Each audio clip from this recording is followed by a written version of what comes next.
Hello and welcome or welcome back. Today I am talking about giving yourself permission to want what it is that you want by not conditioning your desires with assumptions that not necessarily true. So that's what I want to talk about today. Stick around. My name is Hedley Derenzie. I am a qualified life coach and author. I am also super passionate about the amazing teachings of the law of assumption as originally taught by the wonderful Neville Goddard. It is the stories we tell that create our life. So if you want to change your life, then you need to change the story. And if you want to create the most amazing life, you need to know how to tell the most amazing stories. And that is why I am here.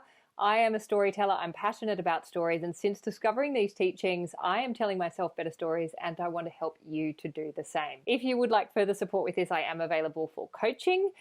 Those details are in the box below. And if you would like to just stay connected, I am on Instagram and you can find those details in the box below as well.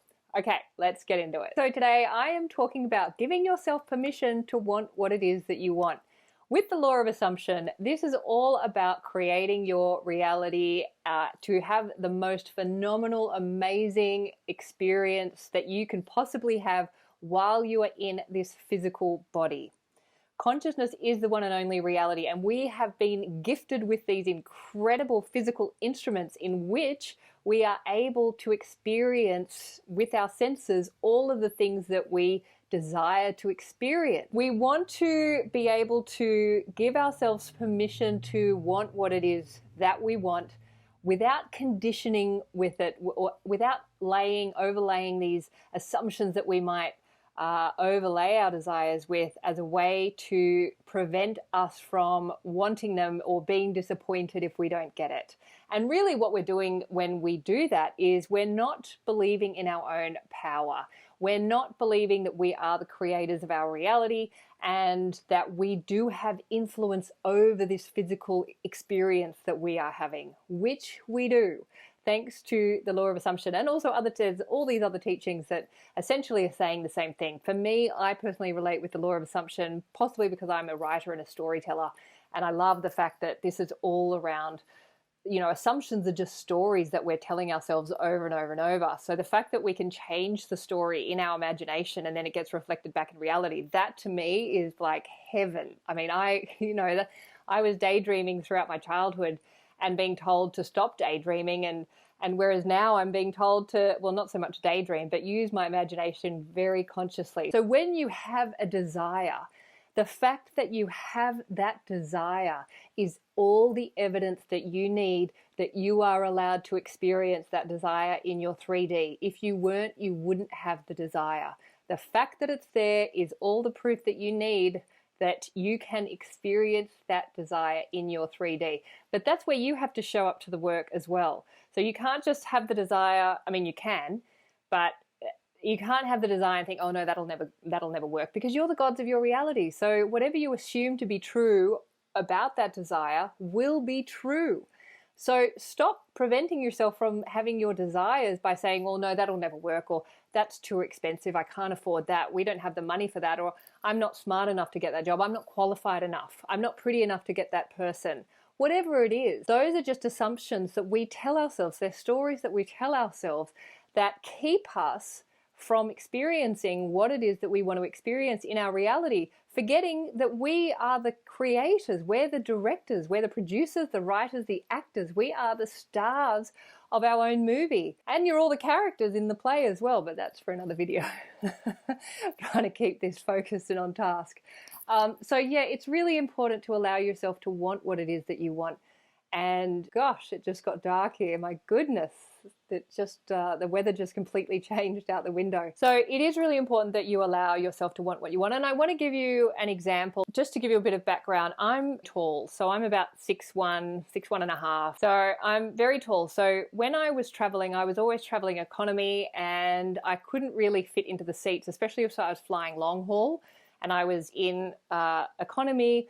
It was very uncomfortable for me because my knees hit the back of the seat in front. And so if that person put their seat back, it was a very uncomfortable trip for me. I grew up flying economy. I just flew economy. But of course, at some point in my economy flying days, I looked down the aisle and I saw there was a business class. And I thought, oh, that's where I want to be. And I remember that I was really like desperate. I want to say desperate to get up the further up the plane. And not just from a comfort level, not just because I could fit in the economy seats, but just also because it was an experience that I wanted to have and it looked amazing.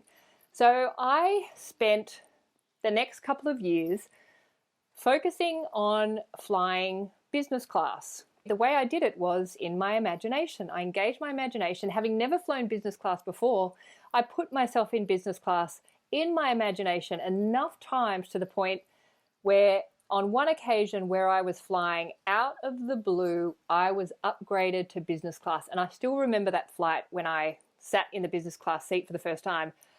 And oh my God, I can still feel it now. I'm getting chills because it was the most magical experience.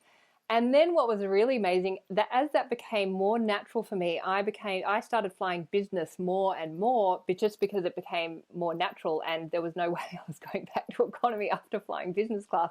So I just kept working with the teachings in terms of embedding that experience in my consciousness to where that became natural. But then what was really interesting was as you're sitting in business class and that becomes normal, you look down the plane and you're like, hang on a second, there's something else going on down the front of the plane. What's that about? And I learned about first class. Once that got in my consciousness, I was like, well, hang on a second. I want to have that experience. But to me, first class was just a whole other level. And I did not have the kind of money to be flying first class. But I also knew these principles that I didn't have to have the money if as long as I could align my consciousness with that experience, then I could have that experience. So again, I applied the same teachings I applied the same techniques that I used to get into business class. I applied them to first class. I had no idea how this was going to happen or how I was ever going to afford it, whatever. That wasn't important. And then one day I had a guy who was able to get me really cheap business class tickets through points and whatever. And so I said to him, I need to go to the States. Can you organize a ticket? And he came, oh no, that's right, it was Italy. And he came back to me, this is about 5 years ago. He came back to me and he says, look, I don't have any business class tickets, but I've got a first class ticket for the same price. Would you be interested? And I'm like, are you kidding? And so, you know how this story is going to go. I ended up flying round trip first class to Italy about 5 years ago. And I swear, again, it was one of the most amazing experiences of my life. It was so joyful. This is how this works. Like, you're allowed to want what you want. And for me, I love flying. I love the whole experience of it. And so I just want to keep experiencing all these new experiences. And I love planes. You know, I just have this weird thing with planes. So for me, that's what I wanted to experience. And for me, wanting to fly first class, you know, that was something that I wanted to have the experience of. And I use these teachings to have that experience. And it was amazing. And it's often, these experiences are often better. Like, you can create them in your reality and they're amazing. But then when you do experience them with your senses in this physical reality, it just takes on a whole other level. And that is why we are here. We are here to experience what it is that we want to experience. And we stop ourselves from having these experiences by conditioning them with that's too expensive, I can't afford that, that's for important people, or I'm not smart enough for that, I'm not this or I'm not that, like whatever it is. And that's where we talk ourselves out of those amazing experiences, which if you have the desire for them, that is all you need to know, that it is possible to have them as long as you can align yourself with it in your consciousness. That is all you have to do. You do not have to worry about how it is going to show up. Your job is just to align with the experience in consciousness and rehearse yourself in the experience over and over and over until it becomes natural. And if you haven't had the experience, like I had never flown first class. So what did I Googled what first class looked like. I Googled those seats and I put myself in those pictures of what those pictures on Google, and I imagined myself in the pictures, and I had vision boards of like first class. And you don't have to use vision boards, you can if you like. But I found images, I found ways in which I could create the scene in my imagination, having not experienced it in my reality. And that's where you can be creative with this stuff. So it's, you know, don't talk yourself out of what you desire. Look for creative ways as to how you can get into that experience in your imagination, knowing that once you align with it, with your consciousness, the 3D reality has to reflect it back, because that's how it works. Consciousness is the one and only reality, and what we align with in our consciousness will get reflected back in our physical reality. That's just how this works. So I hope you found this video helpful and inspiring. Want what you want. If you have the desire, there's a good reason for it. Get yourself into it in your imagination, and it will show up eventually. You just have to persist with it until it becomes more natural than not having it. Thank you for listening. Please feel free to share this with family and friends. If you would like to subscribe to my channel, I'd love to have you, and I'll look forward to seeing you next time. Thanks. Bye.